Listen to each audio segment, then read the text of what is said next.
Se retrouver au quai, au bord du Rhône, pour moi c'est magique. C'est magique, mais à plusieurs titres. C'est d'abord mon Rhône, le Rhône fabuleux, qui me rappelle lorsque j'étais à l'école à La Roche-de-Glin, on allait tous les soirs au bord du Rhône, c'était formidable. On voyait les pêcheurs, on voyait tout ça. On allait voir le feu d'artifice à La Roche-de-Glin, il y avait les joutes. Et puis la grande sortie, c'était de manger les grenouilles. Les grenouilles à la provençale. Qu'est-ce que c'était bon. Bien sûr, les grenouilles, il faut les remonter avec un petit peu d'ail, avec un peu de persil, du sel, du poivre, un petit jus de citron, quelques pommes de terre pour accompagner tout ça. Et c'est un moment de bonheur extrême.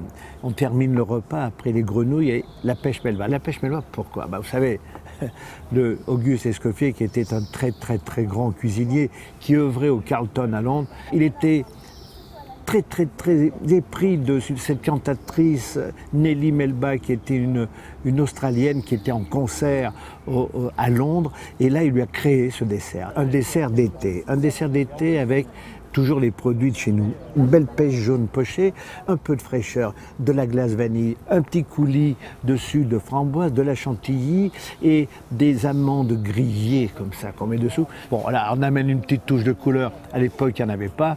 Monsieur Escoffier ne m'en voudra pas. Vous allez prendre ce petit dessert derrière les grenouilles et vous allez passer un moment d'exception. Quel bonheur de se retrouver au quai. Bon appétit.